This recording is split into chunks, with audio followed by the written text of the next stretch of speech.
আসসালামু আলাইকুম বিসমিল্লাহির রহমানির রহিম। সবাইকে স্বাগতম আমার চ্যানেলে। শুভ সকাল। রান্নাঘরে চলে আসলাম। চাল ডাল ধুয়ে নিতেছি। আজকে চাল ডাল দিয়ে খিচুড়ি রান্না করব আর 2-3 পদের ভর্তা বানাবো। এই সকালের নাস্তা। চালগুলো ধুয়ে নেই প্রথমে।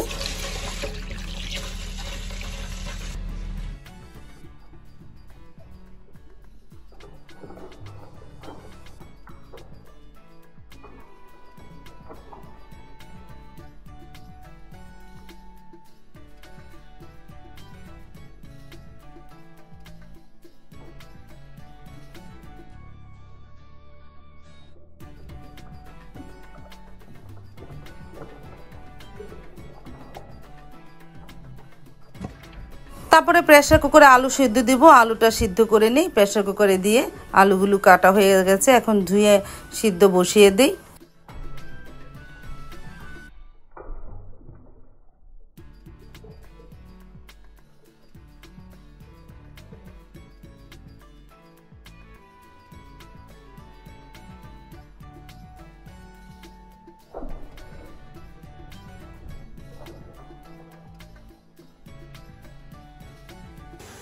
আর এদিকে পেঁয়াজটাও ভাজা হয়ে গেল। দারুচিনি এলাচ দিয়ে দিলাম, পানি দিয়ে দিলাম। এখন একটু আদা রসুন হলুদ গুঁড়া মরিচ গুঁড়া ধনিয়া গুঁড়া দিয়ে মশলাটাকে একটু কষিয়ে নিই। খিচুড়িটা আজকে কষিয়ে রান্না করব।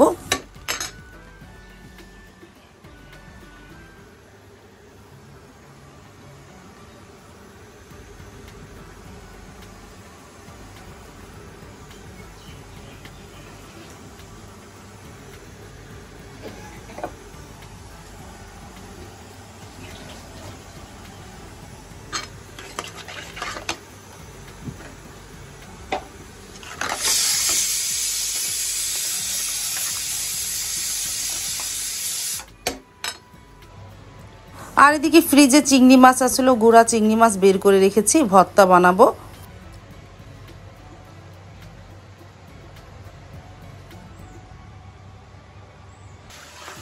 মশলা তো কষিয়ে নিলাম। এখন এর মধ্যে ধুয়ে রাখা চাল ডাল দিয়ে কিছুক্ষণ কষিয়ে নিয়ে তারপরে পরিমাণ মতন পানি দিয়ে দিব।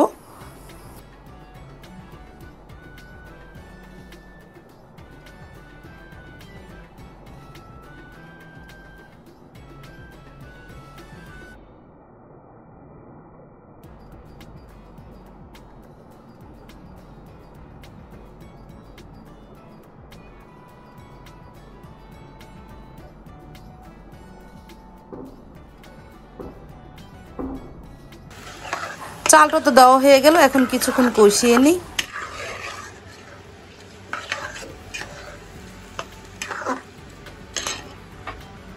চিংড়ি মাছটাও টালা হয়ে গেছে। খিচুড়ির মধ্যে পরিমাণ মতন পানি দিয়ে তারপরে বাহিরে চলে আসলাম। ভাবি তো কাজ করতেছে, সকালে এসে থাল বাসন ধোয়, তারপরে কাপড় চোপড় ধোয়। আর ভাবির হাজবেন্ড ওই যে উঠানের ঘাসগুলো পরিষ্কার করতেছে, বাহিরেও ঘাসগুলো সেই পরিষ্কার করেছে। তারপরে চলে যাচ্ছি ধনেপাতার কাছে। ধনেপাতা ছিঁড়বো, খিচুড়িতে দিব আর একটু ভর্তা বানাবো।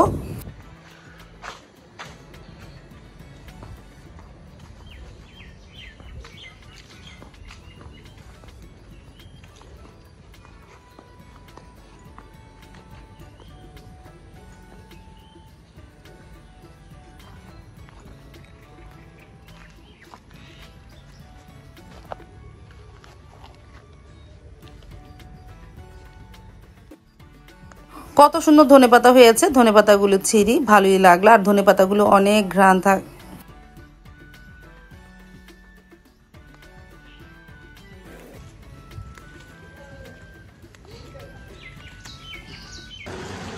তারপর তো ধনেপাতা দিয়ে দিয়েছিলাম, ভাপেও বসিয়ে দিয়েছি, আস্তে আস্তে হোক। আর এদিকে আলু সিদ্ধ তো হয়ে গেছে, আলু ভর্তা বানাবো। আর এদিকে ব্লেন্ডারে চিংড়ি মাছ ভর্তাটা বানিয়ে নিতেছি। পেঁয়াজ, কাঁচামরিচ, রসুন, ধনেপাতা, সরিষার তেল সব একসাথে দিয়ে ভর্তাটা বানালাম। এই যে ভর্তা বানানো হয়ে গেছে 3 পদের, আলু ভর্তা, ধনেপাতা ভর্তা আর চিংড়ি মাছ ভর্তা বানিয়েছি। আর ডালে চালে খিচুড়িটা হয়ে গেছে। তারপরে টেবিলে খাবারটা নিয়ে গেলাম। মা প্রথমে খেতে বসে পড়লো।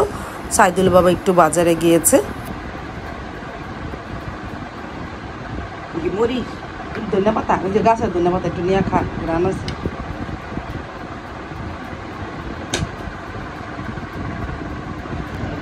নাস্তা খেতে বসে পড়লাম। সাইদুল বাবা একটু বালা শুরু করছে, বাজারে দিকে গেছে। আমি একাই খেলাম, মা খাওয়া শেষ। আমি একাই নাস্তা এখন বসে বসে খাবো। 2 মেয়ে তো এখনো শুয়ে আছে, একাই খাই। চিংড়ি মাছ ভর্তা, আলু ভর্তা, ধনেপাতা ভর্তা।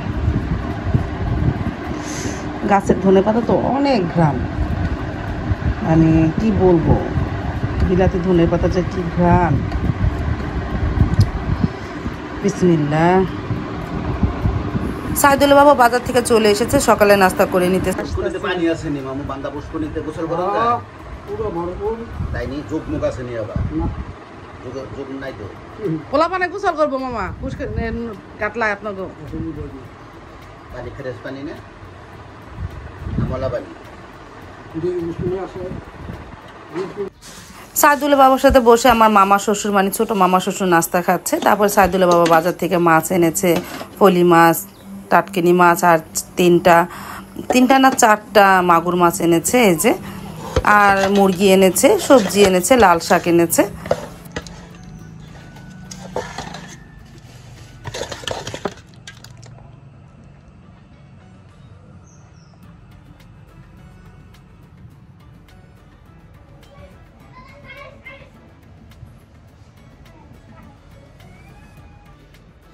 ভাবি তো চলে এসেছে, কল পরে মাছ নিয়ে গেল, আর আমি এদিকে ঘরগুলো গুছাচ্ছি।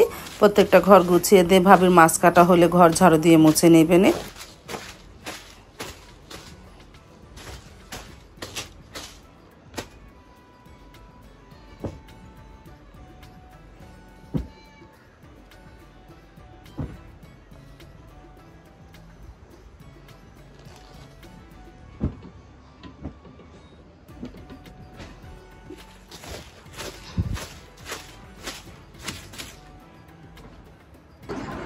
সারামুনিও তো উঠে পড়লো, ওকে চা বিস্কিট দিলাম। সকালে অবশ্য চা বানায় না, কিন্তু সারার জন্য একটু চা বানাতে হলো, কারণ ও ভর্তা খাবে না। তারপরে ও চা, সকালের নাস্তা। তারপরে রান্নাঘরে চলে আসলাম প্রায় 2 ঘন্টা পর। লাল শাক বাছা হয়ে গেছে, ধুয়ে নিয়েছি। মুরগি গোস্ত, লাল শাক ভাজি, আর মাগুর মাছ ভুনা করব, টাটকিনি মাছ ভাজবো, আর ভাত তো আছে। এই দুপুরের মেনু। রান্নাটা শুরু করে দিয়ে সব কিছু গুছিয়ে নেওয়া হয়ে গেছে। আর এই যে দেখো, গাছে থেকে একটা আম পড়েছে, পাকা আম। এই পাকা আম খেতে খুবই ভালো লাগে। তারপর তো রান্নাটা তো শুরু করে দিয়েছি, লাল শাক বসিয়ে দিয়েছি, ভাতটাও বসিয়ে দিয়েছিলাম।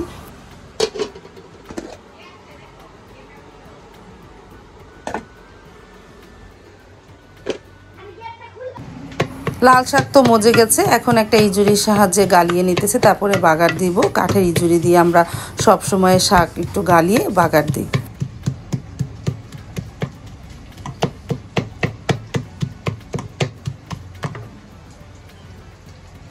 আর এদিকে চুলায় পেঁয়াজটা বেরেস্তা করে ভেজে নিতেছি। পেঁয়াজ বেরেস্তা করব, কারণ মুরগি গোস্ত আজকে বেরেস্তা পেঁয়াজ দিয়ে রান্না করব। ভাতটা প্রায় হয়ে এসেছে, একটু পরে ঠিকা দিয়ে ফেলবো। আমি তো রান্না করতেছি, চলে এসেছে আমার ছোট মেয়ে সারামণি, বলতেছে আমিও তোমার সাথে একটু রান্না করব। দেখো নাড়তেছে, মশলাটা কষানো হয়েছে, মাগুর মাছ রান্না করব। মাগুর মাছটা আমি ভালোভাবে ধুয়ে নিয়েছি। মশলা তো কষানো হলো, মাগুর মাছটা দিয়ে দিই, দিয়ে কিছুক্ষণ কষিয়ে নিই।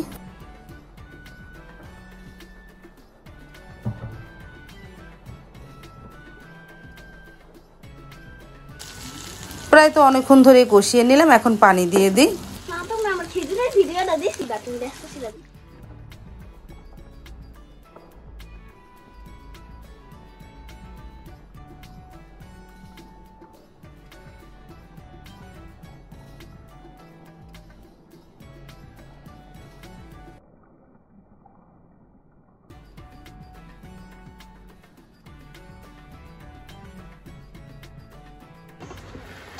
মাগুর মাছের তরকারিটা প্রায় হয়ে এসেছে, এখন একটু শাক দিয়ে ভালোভাবে নাড়াচাড়া করে ঝোলটা আর একটু ঘন হলে নামিয়ে ফেলবো।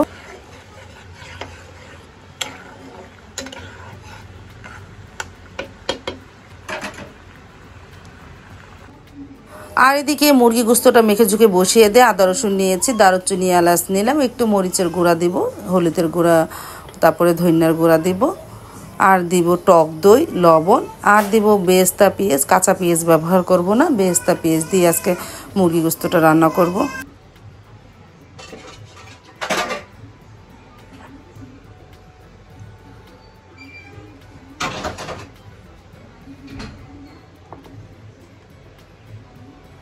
এই যে পেঁয়াজ ভাজা হয়ে গেছে, এই পেঁয়াজ ভাজাটা আমি গোস্তে দিব। আজকে কাঁচা পেঁয়াজ দিব না, ভাজা পেঁয়াজ দিয়ে গোস্তটা রান্না করব। আর এই পেঁয়াজটা যে তেল দিয়ে ভেজেছিলাম ওই তেলটাও এর মধ্যে দিয়ে দিব।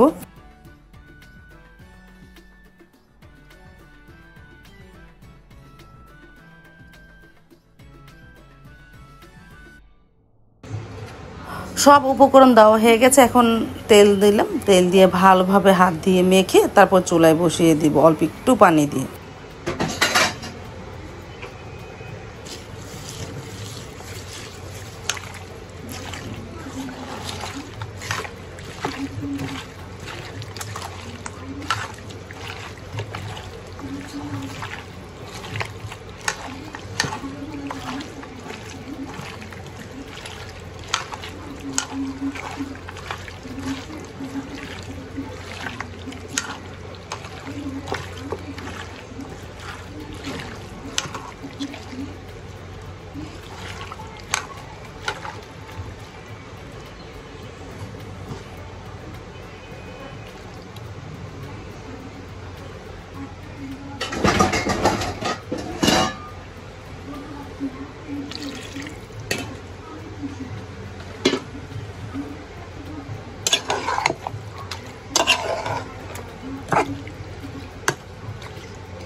তারপর তো আস্তে আস্তে মুরগি গোস্তটা রান্না করেও ফেললাম। আমি তো একটুও পানি দিয়ে নেই, মাংসের থেকে যতটুকু পানি উঠেছে ওই দিয়ে আমার রান্নাও হয়ে গেছে। মিডিয়াম আঁচে আস্তে আস্তে ভুনা করে ফেললাম মুরগি গোস্ত। তারপর তো দুপুরে রান্নাটা কমপ্লিট করে ফেললাম। কি রান্না হলো, মাছ ভাজা, লাল শাক ভাজি, মাগুর মাছ ভোনা, মুরগি গোস্ত ভোনা আর ভাত, এই দুপুরের মেনু। কড়াই নিয়ে একজন খালি কড়াই নিয়ে বসেন, মন চলে আজকে বাটিতে নিয়ে। তারপর তো মা খেতেও বসে পড়লো, মার সাথে আমিও খেতে বসে পড়বো। সাইদুলের বাবা আজকে দোকান থেকে আসতে একটু দেরি হচ্ছে। তারপরে এই যে আমিও খেতে বসে পড়লাম। আমি সকালের খিচুড়ি নিয়েছি, আমার কাছে খিচুড়ি খুবই ভালো লাগে। আমি খিচুড়ি খাবার, যেহেতু মুরগি গোস্ত রান্না হয়েছে, আমার গোস্ত দিয়ে খিচুড়ি অনেক পছন্দ, এজন্য খিচুড়ি নিয়ে বসলাম।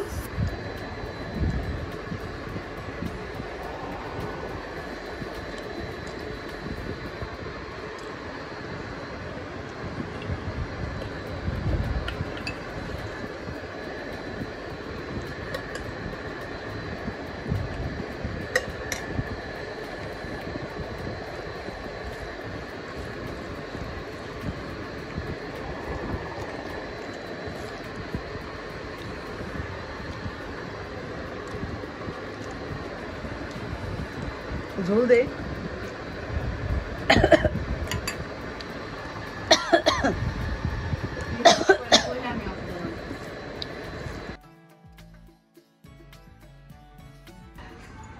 তারপরে বিকেল দিক দিয়ে বের হলাম। এই যে বাহিরে আসলাম কি জন্য, গাছে অনেক সুন্দর ফুল ফুটেছে, দেখে খুব ভালো লাগলো মেজেন্টা কালার ফুলগুলো।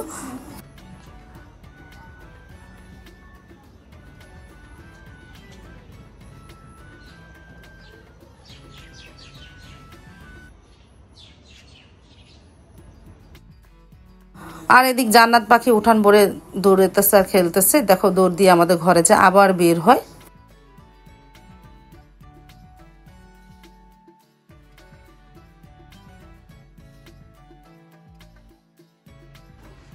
আর আমি চলে আসলাম বাহিরে। আমার তো থাই গাছটা মাশাআল্লাহ অনেক বড় হয়েছে, আর বাহিরে জঙ্গলগুলো সাফ করা হচ্ছে। আর বৃষ্টিতে হয়েছিল সেদিন, অনেক কাদা কাদা হয়ে গেছে বাহিরটা। কয়েকটা থাই পাতা কাটবো, আজকে থাই স্যুপ রান্না করব, এই জন্য কয়েকটা থাই পাতা কাটি।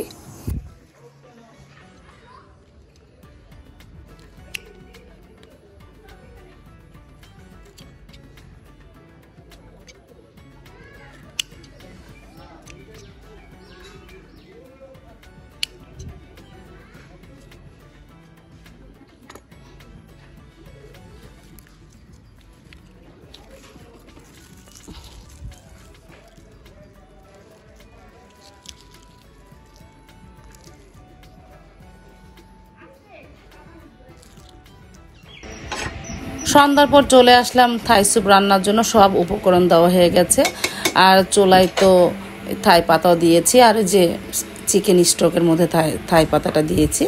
এখন এর মধ্যে সব উপকরণ দিয়ে দিলাম, আস্তে আস্তে জাল দিয়ে থাই স্যুপ হয়ে যাবে না। অল্প একটু পানি দিবি।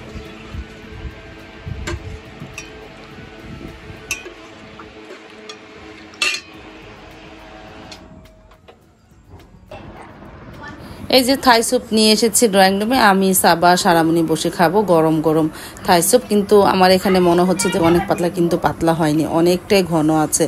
আর আজকে অনেক মজা হয়েছিল থাই স্যুপটা, সাথে শুধু খালি চিকেন দিয়েছে আর কিছুই না।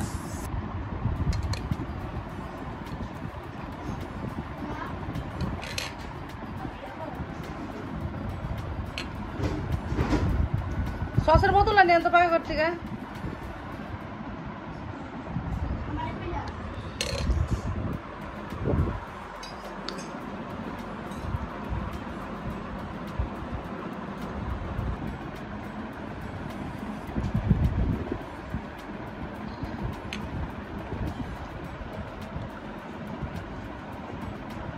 আজ তাহলে এই পর্যন্ত, দেখা হবে আগামীকালকে নতুন আরেকটা ব্লগ নিয়ে। আল্লাহ হাফেজ, আসসালামু আলাইকুম।